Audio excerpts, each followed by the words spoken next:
अस्सलामुअलैकुम, good morning. कैसे हैं आप सब लोग? Welcome to our show. मेरा नाम है आयशा यूसुफ और मेरे साथ हमेशा की तरह उमैर बशीर मौजूद है। उमैर, गुड मॉर्निंग, कैसे हैं? गुड मॉर्निंग, मैं बिल्कुल ठीक ठाक, बहुत बेहतर। बहुत बेहतर, वो मुझे आपकी शक्ल से भी लग रहा है। बहरहाल, इससे पहले कि अपने टॉपिक्स पर जाएं, आज बख्तावर भुट्टो जरदारी साहिबा जो हैं वो पिया घर सुधार जाएंगी। आज उनका निकाह है बिलावल हाउस कराची में। इस वक्त बड़ी ज़बरदस्त किस्म की तैयारियां जा रही हैं। गो के मेहमान जो हैं वो बड़ी कम तादाद में होंगे डेफिनेटली कोरोना की सिचुएशन की वजह से, लेकिन उसके बावजूद जो तैयारियां हैं वो मुकम्मल कर ली गई हैं। और कल यानी कि 30 जनवरी है, कल उनका वलीमा होगा। 34 साल के बाद इस फैमिली के अंदर कोई इस तरह की खुशी आई है, शादी आई है। 34 साल पहले 1987 में बेनज़ीर भुट्टो साहिबा की शादी हुई थी साबिक सदर आसिफ अली जरदारी से, और अब बख्तावर भुट्टो साहिबा जो हैं उनकी आज शादी है। आज निकाह होने जा रहा है। दुबई बेस्ड बिजनेसमैन है, तो उनके साथ उनका निकाह होने जा रहा है। तो हम सब की तरफ से बहुत बहुत मुबारक हो बख्तावर भुट्टो जरदारी साहिबा। नेक ख्वाहिशात और बहुत सारी दुआएं हैं आपके लिए। आने वाला सफ़र खुदा आपका आसान बनाए और बहुत सारी खुशियाँ आपको दें।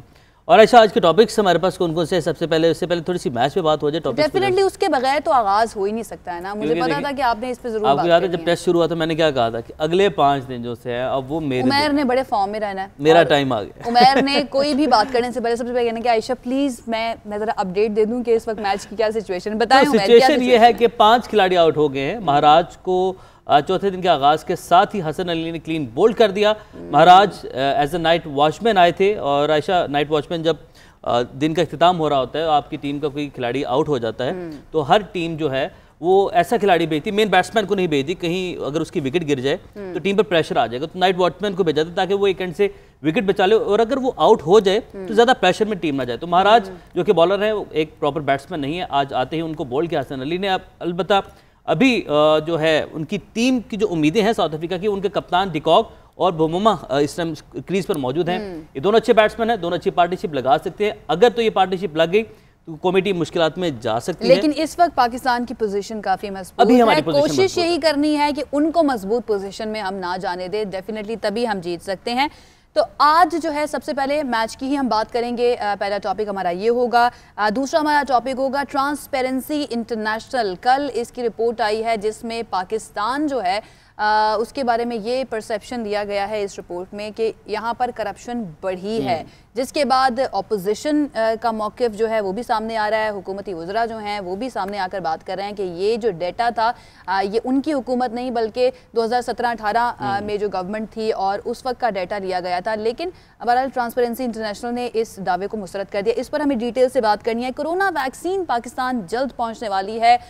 5 लाख वैक्सीन वायल्स जो हैं वो चीन की जानिब से अतिया किए गए हैं, और जैसे ही पाकिस्तान में पहुंचेगी तो फौरी तौर पर जो पाकिस्तानी हैं उनको लगना भी शुरू हो जाएगी। इसके लिए सेंटर्स जो हैं एनसीओसी की जानिब से वो भी कायम कर दिए गए हैं। इसके साथ साथ बसंत मनाई जाएगी या नहीं मनाई जाएगी, सारी उम्मीदें दम तोड़ गई हैं। पंजाब हुकूमत जो है उसकी जानिब से कह दिया गया है कि भाई बसंत तो नहीं होगी। बिल्कुल। और सबसे पहले आयशा, आप क्रिकेट के हवाले से कहने से बात करें, लेकिन मेरे ख्याल से जो करप्शन का मैच है उसके वाले से बात कर लेते हैं पहले, वो थोड़ा और बेहतर रह जाएगा। जरूर। तो ट्रांसपेरेंसी इंटरनेशनल ने 180 ममालिक में करप्शन के तासुर की दर्जा बंदी की, और 2020 की इस रिपोर्ट में पाकिस्तान की 4 दर्जे तनज़्ज़ुली हुई है, और पाकिस्तान का जो रैंक है वो 120 दर्जे से कम होकर 124 दर्जे पर पहुंच चुका है। और 2018 में पाकिस्तान दर्जाबंदी के एतबार से 117वें नंबर पर था। बिल्कुल। 2019 की रिपोर्ट में भी बदउनवानी बढ़ने पर रेटिंग कम हुई थी और पाकिस्तान 117वें से 120वें नंबर पर आ गया था। पाकिस्तान का करप्शन के तासुर में बेहतरीन स्कोर 2016 में रहा था, जब रैंकिंग में हम 116वें नंबर पर पहुंच गए थे, इस पोजीशन पर पहुंच गए थे। और आलमी सतह पर बात की जाए तो करप्शन के खिलाफ बेहतरीन इकदाम करने पर डेनमार्क और न्यूजीलैंड पहले नंबर पर है। यानी कि यहाँ पर बिल्कुल भी करप्शन जो है उसका तासुर नहीं पाया जाता। हम अगर बात करते हैं 2016 में हम बेहतर नंबर पे, तब भी 116 नंबर था, तब भी वो हमारा इट वाज आवर बेस्ट। हाँ, तो हमारा रोल मॉडल ये ममालिक क्यों नहीं होते? न्यूजीलैंड जो है, अगर हम इसकी बात करें, डेनमार्क की बात करें, हम इनके बराबर क्यों नहीं आना चाहते? हम कंपटीशन किसके साथ कर रहे हैं? जनूबी सूडान या सोमालिया के साथ हमारा मुकाबला है। शायद यही वजह है कि जिन मसाइल का, जिन मुश्किलात का हमें सामना है और जितना कर्ज पाकिस्तान पर चढ़ चुका है कि ये करप्शन में जो हमारी दर्जाबंदी रही। अफसोस की बात यह है कि कोई भी जिम्मेदारी लेने को तैयार नहीं है। सब एक दूसरे के ऊपर ही इल्ज़ाम तराशी जो है वो करते रहते हैं। ट्रांसपेरेंसी इंटरनेशनल की ये रिपोर्ट जो है किन बुनियादों पर तैयार की जाती है और इसकी तैयारी के लिए आलमी इदारे जो है उनसे किस तरह से मुआवनत ली जाती है, इस पर कुछ बात कर लेते हैं। जिन इदारों से मदद ली जाती है उनमें world bank, world economic forum के ज़ैली इदारे शामिल हैं। वज़ीर आज़म और हुकूमती अरकान ये दावा करते हैं कि ये करप्शन इंडेक्स मुस्लिम लीग नून के दौर के डेटा से अखज़ किया गया, जबकि रिपोर्ट में टोटल 8 इदारे ऐसे हैं जिनसे ये डेटा कलेक्ट किया गया और इसी की बुनियाद पर पाकिस्तान की रेटिंग की गई है, जिनमें से 6 इदारों ने पाकिस्तान के स्कोर में कोई तब्दीली नहीं की सिवाय वैराइटीज़ ऑफ डेमोक्रेसी प्रोजेक्ट और world justice project rule of law index के, जिन्होंने पाकिस्तान की रेटिंग कम की है। बिल्कुल, इस तमाम सूरत हाल पर बात करने के लिए हमारे साथ मौजूद हैं अहमद बिलाल महबूब साहब। अहमद साहब, बहुत शुक्रिया हमें ज्वाइन करने के। सर, अब जो रेटिंग आ गई है, इस रेटिंग के हवाले से अपोजिशन जो है वो हुकूमत को कसूरवार ठहरा रही है, उसके ऊपर बता रही है हुकूमत जो है वो करप्ट है। हुकूमत कह रही है कि जो डाटा है वो पुराना डाटा है, पुराना डाटा कलेक्ट किया गया है। अब ब्लेम गेम शुरू हो चुकी है, हमेशा की तरह एक दूसरे पर इल्ज़ामात लगाए जा रहे हैं। एक्सपर्ट ओपिनियंस क्या कहती हैं? आप एक्सपर्ट राय आपकी जाना चाहते हैं। और सर ये भी बता दीजिएगा कि ये कहा जा रहा है करप्शन परसेप्शन इंडेक्स होता है, ये कोई फैक्ट्स स्टेट नहीं किए जाते बल्कि परसेप्शन तासुर पर मबनी होती है, ज़रा ये भी समझा दीजिएगा। जी बहुत शुक्रिया। देखिए, ये तो बात दुरुस्त है कि ये परसेप्शन इंडेक्स है, इसका लोगों का तासुर क्या है, यानी ये तो नापना मुमकिन नहीं है कि आपके मुल्क में करप्शन एक्चुअली उसकी क्वांटम क्या था, उसकी मिकदार क्या थी। ये प्रैक्टिकल नहीं है अपना, और दुनिया के किसी मुल्क में भी इस वक्त कोई ऐसा सिस्टम नहीं है कि इसके ज़रिए से उसकी एग्जैक्ट मिकदार को नापा जा सके। तो परसेप्शन देखा जाता है, और परसेप्शन ऐसे होता है कि आप मुख्तलिफ लोगों के साथ गुफ्तगू करते हैं, आप मुख्तलिफ कवानीन का जायज़ा लेते हैं, आप मुख्तलिफ इदारों के अंदर उनकी कारकर्दगी को देखते हैं, और बड़े साइंटिफिक अंदाज में ये सब कुछ होता है। पाकिस्तान के कॉन्टेक्स्ट में 8 इदारों की रिपोर्टों का जायज़ा लिया गया है। वैसे ये 13 इदारे हैं दुनिया भर में, लेकिन पाकिस्तान से रेलेवेंट 8 इदारे हैं, और इन 8 इदारों को दुनिया भर में बहुत रिप्यूटेड और क्रेडिबल माना जाता है। तो उनकी रिपोर्ट के बुनियाद पे ये फ़ैसला होता है कि हमारे मुल्क में जो करप्शन के बारे में एक मजमूई तासुर है वो क्या बन रहा है। अब ये चूँकि पिछले कई सालों से, 2 दिहाइयों से काम हो रहा है, तो इसको काफ़ी रिफ़ाइन कर लिया गया है और इसके बड़े साइंटिफिक बुनियादों पे कैलकुलेशन की जाती है। इसमें एक जो पहलू बहुत अहम है वो ये भी है कि ट्रेंड क्या है पिछले सालों का। आपने अपने इब्तदाइये में बहुत अच्छे तरीके से इसका जायज़ा लिया था, लेकिन एक चीज़ को मैं इजाफा करना चाहता हूँ कि 2010 से 2018 तक के जो 9 साल हैं, इसमें हर साल हमारा स्कोर बहुत थोड़ा सही लेकिन बढ़ता रहा है। कभी ऐसा नहीं हुआ कि हमारा स्कोर कम हुआ हो, लेकिन 2019 में पहली मर्तबा हमारा स्कोर 2018 के स्कोर के मुकाबले में 1 कम हो गया, यानी 33 से 32 हो गया। और अब ये दूसरा साल है कंसेक्टिवली जिसमें ये स्कोर फिर कम हुआ है और ये 32 से 31 हो गया है। अमूमन हमारी निगाह रैंकिंग पे होती है कि हमारी दर्जा बंदी में किस नंबर पे है हम, वो भी कम हुआ है। वो हम 120 से नीचे गिर के 124 पे चले गए हैं। लेकिन ज़्यादा अहम मेरे ख्याल स्कोर होता है, क्योंकि वो एब्सोल्युटली बताता है कि आपकी क्या पोजीशन है। तो हमारा स्कोर वो कम होके 32 से 31 हो गया है, जो कि शो करता है कि हमारा ट्रेंड डाउनवर्ड्स है। अब आपने ये सवाल पूछा था कि किस पीरियड से डाटा रिलेट करता है, तो मैंने कल इसके बारे में काफ़ी गौर से देखने की कोशिश की, और इसी ट्रांसपेरेंसी इंटरनेशनल की वेबसाइट के अंदर ही वो सारे सोर्सेज दिए हुए हैं जिनकी बुनियाद पे रिपोर्ट मुरतब होती है। तो वो बड़ा क्लियरली बता रहे हैं कि ये जो 8 सोर्सेज हैं जिनकी बुनियाद पे रिपोर्ट मुरतब हुई है, उनमें से 5 सोर्सेज वो हैं जो 2020 में पब्लिश हुए थे। अगर आप उसको 1 साल का पीरियड भी दे दें कि जिसमें वो डाटा कलेक्ट हुआ, उसका एनालिसिस हुआ और उसके बाद वो पब्लिश हुआ, तो ये 2020 से आप पीछे चले जाएं तो 2019 है, और उसमें से 3 सोर्सेज 2019 के हैं, वो अगर आप पीछे चले जाएं तो 2018 के हैं। तो ये तकरीबन तमाम सोर्सेज और तमाम डेटा, यानी ये अहमद साहब, ये जो दावा इस वक्त हुकूमती वज़रा की जानिब से किया जा रहा है कि ये जो डाटा अखज़ किया गया था मुस्लिम लीग नून के दौरे हुकूमत में किया गया था, ये हम कह सकते हैं कि ये दावा उनका गलत है?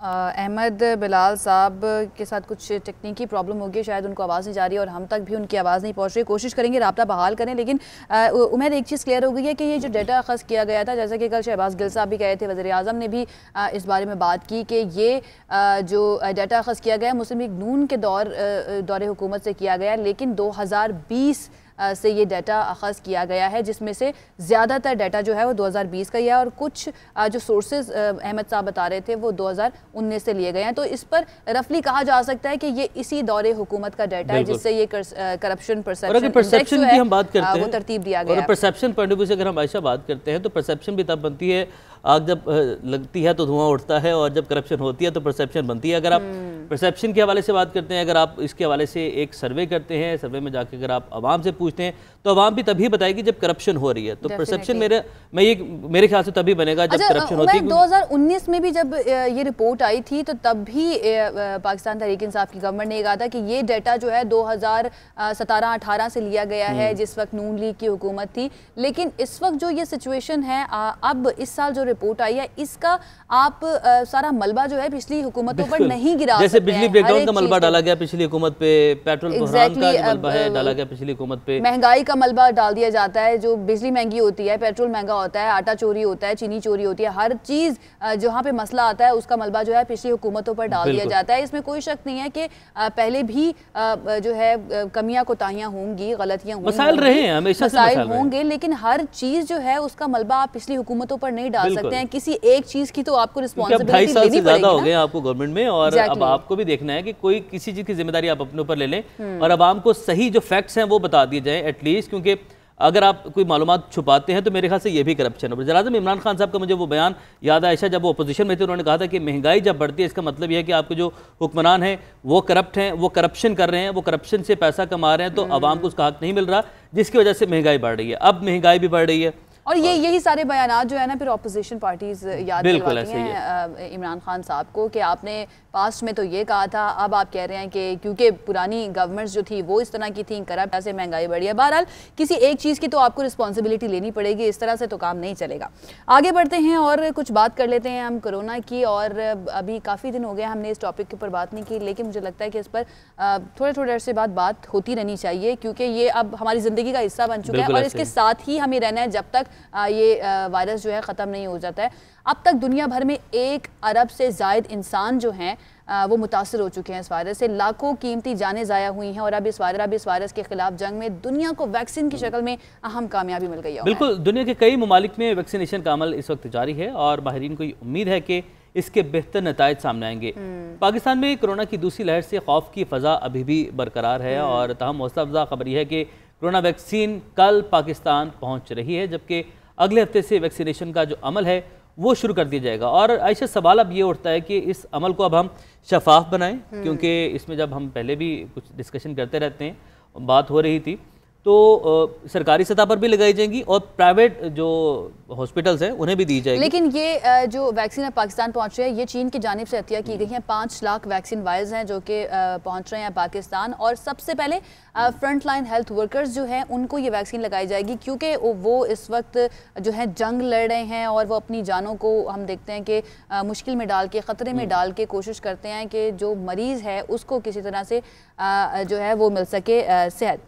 पार्लिमानी सेक्रेटरी बराए से डॉक्टर नौशीन हामिद साहिबा इस वक्त हमारे साथ लाइन पर मौजूद हैं, उनसे इस बारे में मजीद जानने की कोशिश करते हैं। डॉक्टर जी, हमें ज्वाइन करने के लिए पाकिस्तान बिलाखिर पहुंच रही हैं ये वैक्सीन चीन की जानिब से अतिया की गई हैं, बताइएगा क्या लाहेअमल तरतीब दिया गया है और किस तरह से ये आम आवाम को लगाई जाएगी, और सबसे पहले किस किस शोबे को लगाई जाएंगी? जी, बिस्मिल्लाहिर्रहमानिर्रहीम। देखिए, ये ज़ाहिर जिस तरह से डिफाइन की गई है प्रायोरिटी पॉपुलेशन, तो front line health care workers इस वक्त डायरेक्टली कोरोना आईसीयूज और कोरोना वार्ड्स में कोरोना पेशेंट से कांटेक्ट में है, वो प्रायोरिटी लिस्ट के ऊपर है। इसके लिए उनकी रजिस्ट्रेशन के लिए एक वेबसाइट जारी की गई थी एनसीओसी की तरफ से, उस पर तकरीबन 4 लाख हेल्थ केयर प्रोफेशनल्स ने अपनी रजिस्ट्रेशन करा ली है। तो ये रजिस्ट्रेशन के थ्रू प्रोसेस चलेगा, जिनकी रजिस्ट्रेशन हो गई है उनको ये पहली गो में लगेंगी, और इसके लिए ये ज़ाहिर सारी प्रोविंसेस में और जो हमारे रीजन्स हैं एजेके और जीबी, उनको डिस्ट्रीब्यूशन की जाएगी अकॉर्डिंग टू द स्ट्रेंथ के वहाँ पे कितने हेल्थ केयर वर्कर्स ने अपनी रजिस्ट्रेशन कराई है। और जो ज़ाहिर हाई रिस्क डिस्ट्रिक्ट हैं जहाँ पर इस वक्त कोरोना सबसे ज़्यादा मौजूद है, पहले उन डिस्ट्रिक्ट स्टार्ट किया जाएगा और फिर आहिस्ता आहिस्ता बाकी पूरी प्रोविंसेस को भी कवर किया जाएगा। और इसके लिए काफ़ी सही 100 की तादाद में वैक्सीनेशन सेंटर्स जो हैं वो डिक्लेयर कर दिए गए हैं THQ BHQ हॉस्पिटल्स के अंदर, और स्टाफ जो है वो हमारा ट्रेन हो गया है जिन्होंने ये वैक्सीनेशन लगानी है और जिन्होंने इसको हैंडल करना है।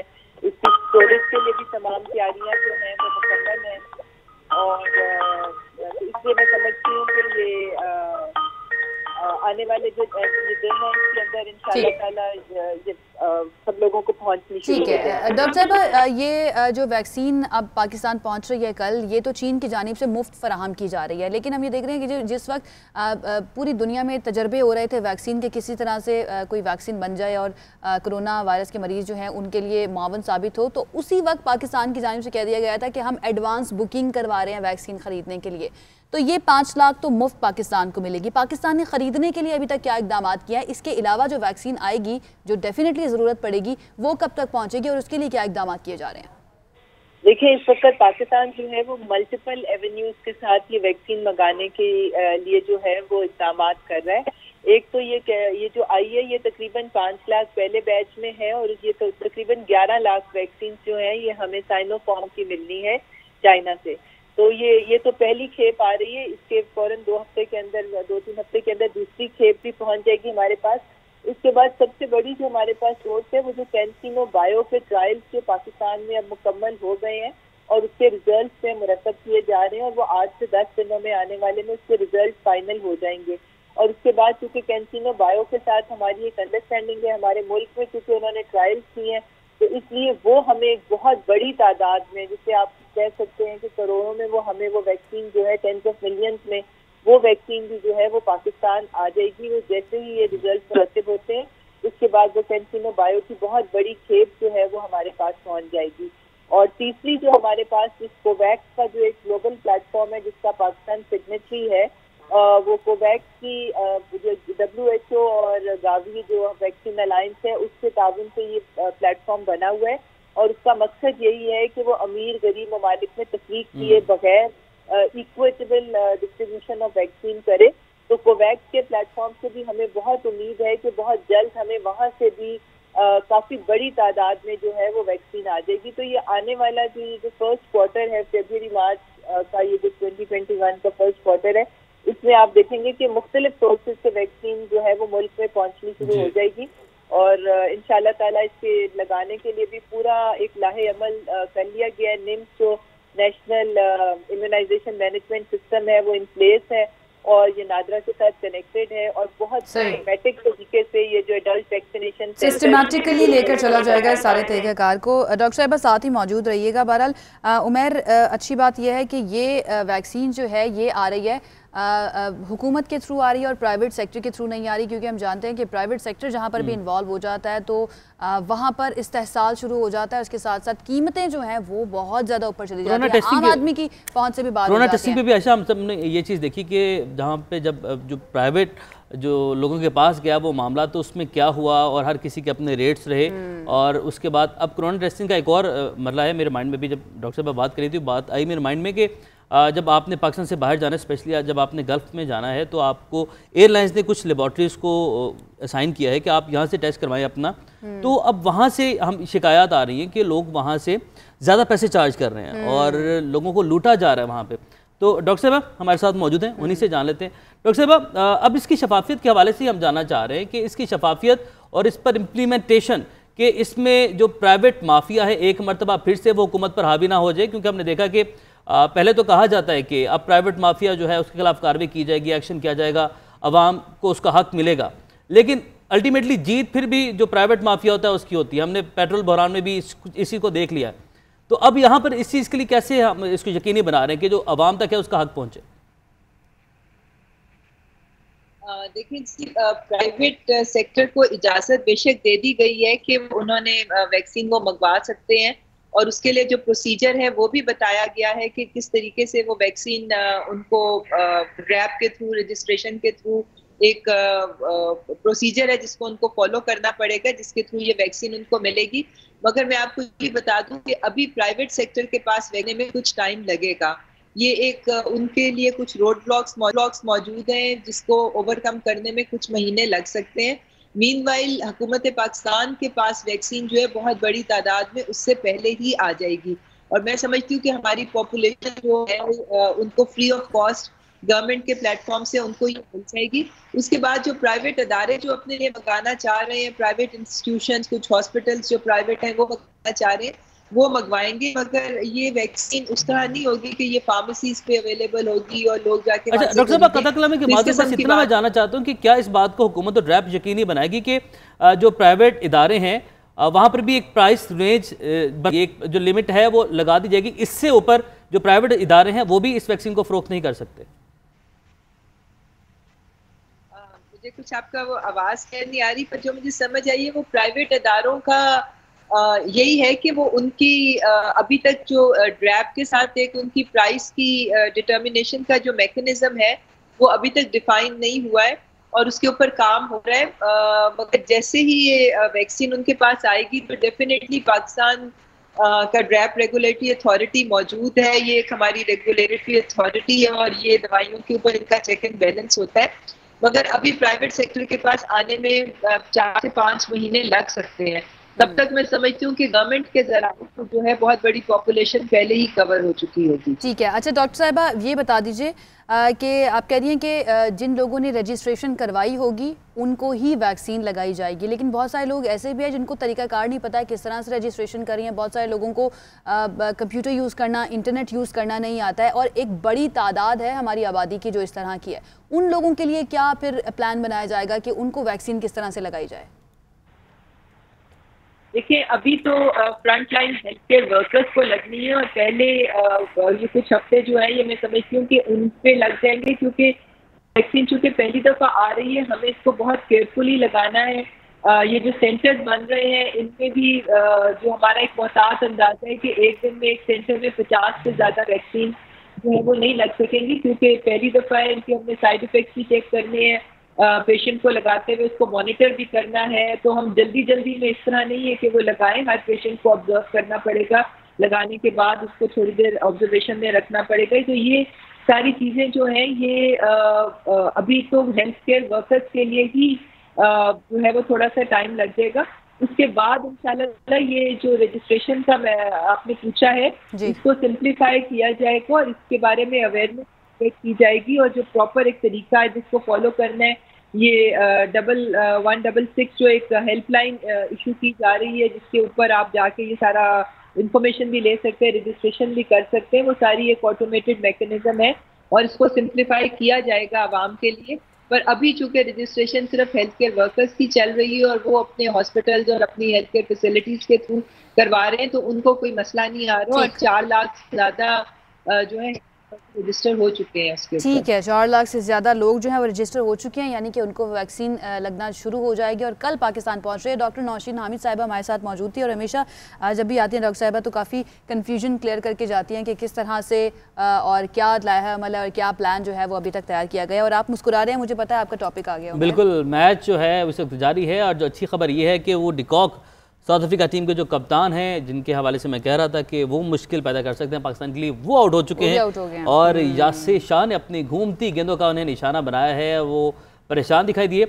आयशा, 80 ओवर से जब होते हैं टेस्ट मैच में तो जो न्यू बॉल है, जो बॉलिंग साइड है, वो नया गेंद लेती है। नया गेंद से जब फास्ट बॉलर्स आते हैं वो अटैक करते हैं, वो सीम होगा तो मुश्किल होती है जो बैट्समैन उसको खेलने के लिए। तो पाकिस्तान ने नया गेंद नहीं लिया। ये कप्तान के अपने हाथ में होता है कि वो कप्तान नया गेंद ले या ना ले। पाकिस्तान ने नहीं लिया। क्यों? उसकी रीज़न ये है कि यासिर शाह जो हैं वो बड़ी अच्छी बॉलिंग कर रहे हैं, उन्हें टर्न भी मिला और जो पुरानी गेंद है वो स्पिनर्स को फायदा देती है, जो नई गेंद है फास्ट बॉलर्स को फायदा देती है। इसलिए यासिर शाह की 4 विकेटें पूरी हो चुकी हैं, 5वीं विकेट का इंतजार किया जा रहा है। अकलमंदी का मुजाहरा किया गया हमारे मेरे ख्याल से तो बहुत अच्छा डिसीजन। और इसके साथ ही पाकिस्तान ने साउथ अफ्रीका के गिर्द हम कह सकते हैं कि शिकंजा कस दिया है, 6 खिलाड़ी उनके आउट कर दिए हैं। दूसरी इनिंग इस वक्त जारी है साउथ अफ्रीका की, चौथा दिन है आज, और उमैर बहुत ज़्यादा खुश इसलिए भी हैं क्योंकि पाकिस्तान जो है उसके लिए उम्मीदें काफ़ी रोशन होती हुई नजर आ रही हैं। पाकिस्तान के अंदर 14 साल के बाद टेस्ट मैच खेला जा रहा है और पाकिस्तान की परफॉर्मेंस इतनी अच्छी है, तो खुशी की तो बात है, इसमें कोई शक नहीं। और अब इसके बाद पाकिस्तान में मजीद जो टीम्स हैं वो आएंगी। साउथ अफ्रीका एक बड़ी टीम है और पूरी टीम उनकी है। जैसा कि हमने देखा कि पहले जब आगाज़ था तो जब आपको टीम्स को बुलाना बड़ा मुश्किल हो रहा था, टीम्स के जो बड़े खिलाड़ी थे, मुशफिक रहीम ने पाकिस्तान आने से इनकार कर दिया था, बांग्लादेश के जो खिलाड़ी हैं, जिसके बाद और आयशा फाफ डु प्लेसिस जब वर्ल्ड 11 पाकिस्तान आई थी तो वर्ल्ड 11 के कैप्टन भी डु प्लेसिस ही थे। तो डु प्लेसिस का बड़ा किरदार है पाकिस्तान में क्रिकेट को वापस लाने में, क्योंकि डेफिनेटली ये दुनिया भर से जो खिलाड़ी आते हैं ये जब अपने मुल्क में जाते हैं और जाकर बताते हैं कि पाकिस्तान में जो लोग मौजूद हैं वो क्रिकेट से कितनी ज़्यादा मोहब्बत करते हैं और वहाँ पर ये जो इमेज बना दिया गया पाकिस्तान का, इस तरह की कोई सूरत हाल नहीं है, तो डेफिनेटली लोग हमसे ज़्यादा इन पे बिलीव करते हैं और फिर इनकी बात सुन के दूसरे खिलाड़ी मुझे जब वर्ल्ड 11 पाकिस्तान में आई तो वो एक बहुत बड़ा इवेंट था। पाकिस्तान में उससे पहले कोई खास बड़ी टीम नहीं आई थी। डु प्लेसिस उस वक्त साउथ अफ्रीका के कैप्टन थे, वो पाकिस्तान में आए। बेन कटिंग जो कि ऑस्ट्रेलिया के ऑलराउंडर, वो पाकिस्तान में आए। तो उन्होंने कहा कि अगर कभी मेरे बच्चे पूछें कि मैंने अपनी ज़िंदगी में क्या अच्छा काम किया, तो मेरे पास कुछ, मैं सोचता था कि कुछ ऐसा हो मैं बता सकूं अपने बच्चों को। तो लिहाजा कहते अब मैं अपने बच्चों को बता सकूंगा, हाँ इस मुल्क में खेलों को बहाल करने के लिए मैंने अपना हिस्सा एक और नाम जो है ना वो हम नहीं भूल सकते, डैरन सैमी का। हाँ, इसमें तो कोई शक नहीं। और वो एक ऐसा किरदार जो है वो पाकिस्तान के लिए बन चुका है कि उनसे पूरा पाकिस्तान प्यार करता है। आई डोंट नो, वो इतने पॉजिटिव हैं, जब भी वो पाकिस्तान आते हैं, PSL का कोई मैच हो या फिर अपनी टीम के साथ वो पाकिस्तान आए तो उनसे बड़ी पॉजिटिव वाइब्स आती हैं और बड़ा ही अच्छा महसूस होता है कि वो पाकिस्तान आए। अब एक ब्रेक का वक्त हो गया है, ब्रेक के बाद जब वापस आएंगे तो आपको बताएंगे कि पाकिस्तान में जो किडनी ट्रांसप्लांट के मरीज हैं जो कि इस वक्त इंतजार कर रहे हैं कि उनको इंडिया से वीज़ा मिले और वो वहाँ पर जाके अपना किडनी ट्रांसप्लांट कराएं, उनके लिए अच्छी खबर है कि अब तुर्की में भी इस तरह की सहूलत उनके लिए अवेलेबल होगी। इस पर डिटेल से बात करेंगे एक ब्रेक के बाद। Welcome back. और अब इस हिस्से में हम बात करेंगे एक इंतहाई अहम मसले की। पाकिस्तान में सेहत का शोबा करप्शन, अकरबा परवरी, नाहली और बद इंतज़ामी का शिकार है और हमारे अस्पतालों में तिब्बी सहूलियात का फुकदान है।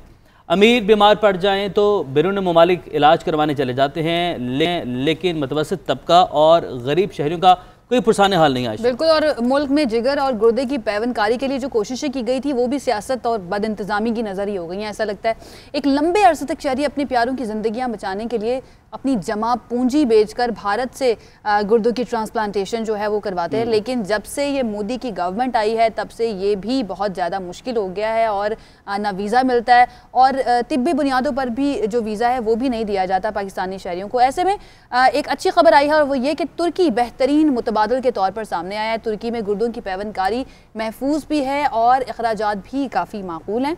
तुर्क कौम की पाकिस्तानियों के लिए मेहमान नवाजी के बायस वीज़ा और दीगर इमिग्रेशन मसाइल जो होते हैं वो भी नहीं है और जो भारत जाते हैं वहाँ पर जो सूरत हाल का सामना करना पड़ता है वो भी तुर्की में नहीं करना। बिल्कुल, इस सारी सूरत हाल पर हम बात करेंगे। हमें तुर्की से ज्वाइन किया है मिस्टर कैरम टोपास ने। Mister Kerem, thank you so much for joining us. Sir, first of all, what kind of facilities for liver and bone marrow transplant are available in Turkey?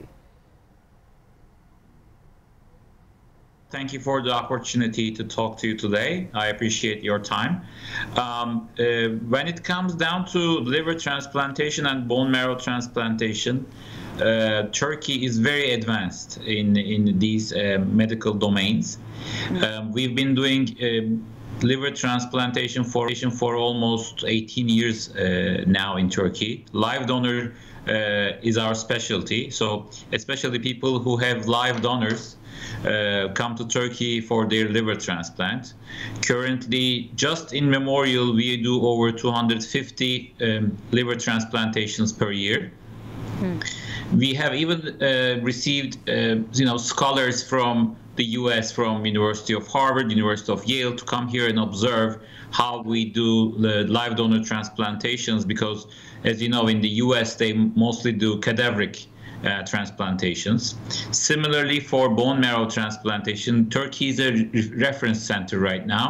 We, as Memorial Hospitals, have agreements with more than 10 ministries of health around the world. They send their bone marrow transplantation patients to Turkey because that specific treatment is not available in their respective countries. When it comes to Pakistan, of course, Pakistani patients started to prefer Turkey for medical solutions in the last couple of years, more and more. of course, our proximity among our countries is us. You know, culture, the food. Those are similar aspects. We have more and more Pakistanis living in Turkey. Yes. We have even Pakistani employees in our team. So that helps, you know, Pakistani patients to find comfort and similar cultural similarities here in Turkey. So we are receiving more and more Pakistani people in our hospitals. They come for liver transplantation, bone marrow transplantation, other oncological treatments, orthopedic treatments, and especially heart surgeries and heart treatments. And we see a big potential for helping Pakistani patients in the future. And, you know, aside from the business aspect, we are always happy to help our Pakistani brothers and sisters because we see Pakistan as a sister country. Pakistani citizens usually go to India for transplant, but due to current situation and tension between India and Pakistan, it has become very difficult for Pakistanis to go to India. How much is it convenient for Pakistanis to go to Turkey for this kind of treatment? There is a visa requirement, but we do help the patients. We hold the patient's hand in that process. We talk to the embassy if necessary to write the visa process, because in some cases medical urgencies are in place. Therefore, we try to be in close contact with the embassy to expedite the visa process. Other than that, it's fairly simple. We get the patient from the airport, so there is no chance of the patient getting lost. From the moment he or she touches the ground, we try to take care of our patients. If necessary, we make arrangements for a hotel. If not necessary, we directly bring the patients to the hospital. And so it's very easy. And also, aside from the current situation with India, Turkey has some advantages over India when it comes down to, you know, corona situation. As you know, Turkey has been very active in the prevention of corona. Most of the Turkish population will be vaccinated soon. I believe India will take much longer. Mr. Karim, if we compare the cost with other countries, especially with India, so is it more costly in Turkey or it's affordable? Well, of course, I must admit that our prices, the cost of treatment in Turkey might be higher compared to India, but it's very comparable. It's within an acceptable margin. People must compare treatment in Turkey to treatment in Germany, treatment in Israel, or treatment in US. Those countries are maybe 3-4 times more expensive than Turkey. However, we have the same doctors that are educated in those countries. We have similar quality procedures. In fact, our hospital has been a JCI accredited hospital for more than 18 years. And in COVID situation, when people come to Turkey, 14 days quarantine is essential or it can be avoided? Hospital, but we would require a PCR test before coming to Turkey. Okay. So the patient must have a PCR test done in order to be admitted to Turkey. In the entrance, there is also a quick check about, you know, whether you have fever or cough or anything like that in the Turkish entrance, border entrance. So if the patient is if they show any symptoms, they may be taken to the government hospital for inspection. But we will then transfer the patient. Even if the patient has corona, we will transfer the patient to our hospital. We can currently treat corona patients in our hospital.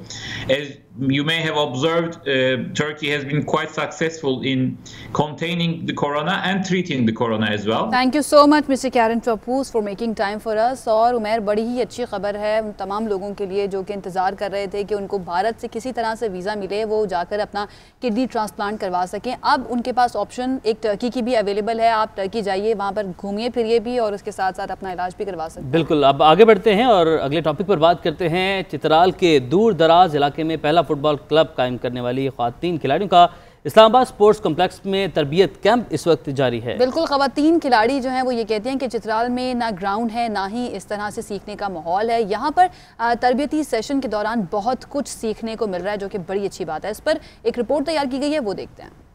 Islamabad sport complex में चित्राल की खवातीन football players का 7 रोज़ा training camp जारी। चित्राल से आए इन खिलाड़ियों का कहना है कि चित्राल में फुटबॉल जैसे खेल के लिए माहौल कुछ ज्यादा साजगार नहीं, अच्छा ग्राउंड भी मैसर नहीं और समाजी मसाइल भी बहुत हैं। यहाँ बहुत अच्छा लगता है क्योंकि यहाँ पर वो फैसिलिटीज़ हैं जो हमें करना है। हमारे वहाँ पर ऐसी फैसिलिटीज़ नहीं, ऐसे ग्राउंड्स नहीं, बॉल्स वगैरह नहीं है, इसलिए हमारे वहाँ पर थोड़ा मुश्किल होता है प्रैक्टिस करने के लिए। इस साल तो हमारे कोई ट्रेनिंग्स नहीं हुई थी और इसमें हम लोगों ने बहुत कुछ सीखा। जो हमारे कोचेस हैं उनसे तो हमने बहुत कुछ सीखा जो हम नहीं जानते थे। चित्राल फुटबॉल क्लब की बानी कृष्मा अली कहती हैं कि 2018 में फुटबॉल क्लब चित्राल की बुनियाद रखी। बहुत लोगों ने मुखालफत की, लेकिन ऐसे लोग भी मौजूद हैं जो मुझे अपना रोल मॉडल समझते हैं। हमें ऑब्वियसली जो सोसाइटी की तरफ से बहुत प्रेशर थी पहली दफ़ा कि आप जो है ये काम ना करें, इस तरह की चीज़ें ना करें, लड़कियां नहीं भेजती थी। लेकिन हाँ, वहाँ पे ऐसे भी पेरेंट्स हैं जो कि बहुत प्रोग्रेसिव है, जो कि चाह रहे हैं कि उनकी बेटियां आगे चली जाएं। चित्राल से आई खवातीन प्लेयर्स को तरबियत देने वाले गैर मुल्की कोच हुसैन कहते हैं कि चित्राली खवातीन में बहुत टैलेंट है। बच्चियों को तरबियती कैंप में सीखने का बेहतर मौका मिल रहा है। तो ये करिश्मा अली आपको याद होगा कि हमारे शो में भी आई थी और डेफिनेटली बड़ा अच्छा काम करी है। और इन्होंने एक और बात भी बताई थी कि क्योंकि ये खातून है, लड़की हैं, और जब ये इस तरह से खेल खेलती हैं अपना, तो इनको बहुत ज़्यादा धमकियां भी दी जाती थी कि अगर उन्होंने ये खेल खेलना बंद नहीं किया, लेकिन उसके बावजूद ये काम कर रही हैं। और वहाँ पर जो चित्राल की लड़कियां हैं, पाकिस्तानी लड़कियां हैं, उनके लिए कोशिशें जारी रखे हुए हैं और इस वक्त गैर मुल्की खिलाड़ी भी पाकिस्तान आके इनको ट्रेनिंग दे रहे हैं। तो ये बहुत ही कमेंडेबल बात है। गैर मुल्की खिलाड़ियों से ऐसा याद है कि गैर मुल्की से पहले एक हमारे यहाँ फेस्टिवल होता था बसंत का, उससे बहुत सारे गैर मुल्की पाकिस्तान आते थे। तो बसंत के हवाले से क्या पेशरफ्त है, और बसंत के हवाले से बात करेंगे इस ब्रेक के बाद। हमारे साथ रहिए। Welcome back. और ये टॉपिक जो है, इस पर बात करने से पहले मेरे ना जहन में वो गाना आ रहा है, याद दिल है हुआ आपको? वो काटा, दिल हुआ वो काटा। वो गाने अब मेरे ख्याल से सिर्फ हमें अपने ना गाड़ी में ही हम सुन सकते हैं, क्योंकि बसंत नाइट भी नहीं होगी, बसंत का त्यौहार भी नहीं होगा। बसंत का वो त्यौहार जो कि पंजाब की पहचान माना जाता था, पूरी दुनिया से लोग जो है ना वो पाकिस्तान आते थे बसंत के त्यौहार को मनाने के लिए। लेकिन इस मर्तबा भी बसंत का त्यौहार नहीं होगा, क्योंकि पंजाब हुकूमत की जानिब से कह दिया गया है कि कातिल डोर का इस्तेमाल किया जाता है। जो डोर है वो इस तरह की इस्तेमाल की जाती है जो कि जानलेवा साबित होती है, तो इसलिए भाई बसंत नहीं होगी। अभी जो नई जनरेशन आयशा, उन्हें तो पता भी नहीं हो शायद कि जो बसंत है वो क्या फेस्टिविटी थी।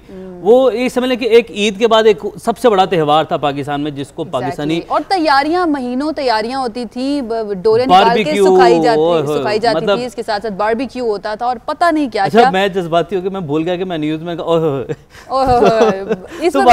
देखिए सिंगर्स किस तरह आयशा गाने गाते थे, ब्राउन ब्लॉक के भी गाने थे। अभी जो आपने गाना बताया, मतलब कमाल था वो टाइम में, तो वापस उधर चला गया। अच्छा, ये फरिया परवेज की पहचान बन गया था गाना कि उन्होंने ये पतंगबाज सजना से गाना गाया है। इस पर बात कर लेते हैं। Chairman world city authority Kamran Lashari साहब हमारे साथ लाइन पर मौजूद हैं। कामरान साहब, बहुत शुक्रिया हमें ज्वाइन करने के लिए। पंजाब हुकूमत ने इनकार कर दिया कि बसंत की इजाज़त तो भाई नहीं मिलेगी, आप क्या समझते हैं, दानिशमंदाना फैसला है ये? देखिए, फैसला मौजूदा हालात में तो ऐसे ही होना था, लेकिन मेरे ख्याल से एक कमेटी मरतब होनी चाहिए, एक पॉलिसी फॉर्मुलेट होनी चाहिए कि बसंत को कैसे सेफ बसंत में तब्दील किया जा सकता है। सो जब ये फॉर्मुलेट हो जाएगी तो मेरा ख्याल है कि बसंत जो है वो राइज करने में मुश्किल नहीं आएगी। अच्छा कामरान साहब, हमने देखा कि जो पुलिस की जानिब से जो लापरवाही बरती जा रही है, हम ये कह सकते हैं, क्योंकि इसको पाबंदी के बावजूद डोर फिरने से कई मोटरसाइकिल सवार जो हैं वो जख्मी हो रहे हैं, ऐसे वाक़यात आ रहे हैं। तो इसमें पुलिस और हुकूमत का ताउन अगर रहे तो बसंत हो सकती है। देखिए, असल रुकावट जो है, जो पुलिस को करनी चाहिए, जो चेक और कंट्रोल होना चाहिए, वो आम बच्चों के अरेस्ट कर लेने से वो इशू नहीं है। इशू तो ये है कि जिसने डोर तंदी वाली बनाई वो कौन लोग हैं, वो कहाँ से ये हासिल करते हैं, उसको मैन्युफैक्चर कौन करता है, ट्रेड कौन करता है, उसको इस्तेमाल कौन करता है, इस पर तो हमने कभी पुलिस एक्शन देखा नहीं। देखा है तो सिर्फ चंद बच्चे जो मासूम इधर उधर कोई पतंग उड़ा रहे होते हैं, गुड्डी उड़ा रहे होते हैं, वो है। लेकिन सवाल ये बहुत ज़रूरी है कि इतने सालों में एक इतना ज़बरदस्त जो फेस्टिवल है वो हमारे हाथों से निकल गया, तो इसमें वो लोग जिन्होंने ऐसी डोर बनाई और इस्तेमाल की, उनमें से वो आइडेंटिफाई क्यों नहीं हुए आज तक? बिल्कुल सही कह रहे हैं आप। बसंत के बारे में जो कहा जाता था कि लाहौर की पहचान थी। अच्छा कामरान साहब, इस त्यौहार को महफूज बनाकर इजाज़त दे दी जाए तो सयाहत में भी इजाफा होगा, मुल्क का इमेज भी बेहतर होगा, मईशत पर भी अच्छे असरात जो है वो मुरतब होंगे। हुकूमती मशीनरी के जरिए ख़तरनाक डोर जो है उसका इस्तेमाल बासानी रोका जा सकता है। आप क्या समझते हैं, डोर के अलावा भी कोई वजह है जो बसंत की राह में रुकावट है? बसंत में सबसे पहले तो देखिए, जो रुकावट की वजह है वो हमें अपना जहन बनाना है, अपने आप को एक सवाल करना है कि क्या तफरी जो है हम उसको राइज करना चाहते हैं या नहीं। क्योंकि ये अभी तक कई लोग हैं जो समझते हैं तफरी जो है और इतनी बड़े पैमाने पे वो हमारे मज़हब या कल्चर के साथ जुड़ती नहीं है। अगर ये बात है तो फिर एक और बात है, लेकिन मेरे ख्याल से अगर हम उसको एक सेफ़ बसंत, महफूज बसंत की तरफ लेकर जाएंगे तो ये इसी धरती का, इसी रिलीजन का, इसी जगह का कुछ 400-500 साल पुराना त्यौहार है। तब तो कभी कोई मजहबी इशू नहीं आया था, तब तो कभी कोई और कल्चरल नहीं था। ये सेफ्टी का इशू ज़रूर है और इसी पर हमें काम करने की चाहिए और महफूज बसंत का कॉन्सेप्ट आगे ले जाना चाहिए। उसके लिए एक बाकायदा कमेटी बननी चाहिए जिसमें पुलिस हो, एडमिनिस्ट्रेशन हो, काइट एसोसिएशन हो, मुख्तलिफ अदारे हों जो इसको एक सेफ़ बसंत का कॉन्सेप्ट जो है वो गवर्नमेंट को पेश करें। और मुझे यकीन है कि उससे ये हमारा एक दरीना जो फेस्टिवल है वो महफूज रहेगा। ठीक है कामरान लाशारी साहब, बहुत शुक्रिया आपके वक्त के लिए। और इसकी सेफ्टी जो है वो सबसे अहम इशू है और कई कीमती जाने इस चक्कर में ज़ाया भी हो गई। बिल्कुल, लेकिन उसके साथ साथ हमें अपने त्यौहार और हमारी हिस्ट्री और हमारा कल्चर जो है उसको भी महफूज रखना है। तो सेफ बसंत का कॉन्सेप्ट अगर लेकर चला जाए और गवर्नमेंट जो है वो उन बच्चों को पकड़ने की बजाय जो कि पतंग उड़ा रहे होते हैं उन लोगों पर ध्यान दे जो कि इस तरह की डोर बना रहे हैं, जैसे कि तंदी हो गई या केमिकल वाली डोर हो गई, तो मेरे ख्याल से हमने अपना नुकसान खुद किया है। हमने भी केमिकल जो है वो डोर इस्तेमाल करनी शुरू कर दी। देखिए ना, ये भी हमारी सोच होती है ना कि मेरी पतंग जो है ना वो नहीं कटनी चाहिए, मेरी डोर नहीं कटनी चाहिए। उसके नतीजे में होता क्या है, किसी की जान चली जाती है। बहरहाल सेफ बसंत जो है वो मनाई जा सकती है अगर हुकूमत इस पर थोड़ा सा काम करे। इसके साथ ही वक्त जो है वो ख़त्म हो गया है। आज जुम्मे का रोज़ है, आज इस वीक का आखिरी शो है। अब आपसे मुलाकात होगी मंडे को, तब तक के लिए अपना ख्याल रखिए। अल्लाह हाफ़िज़।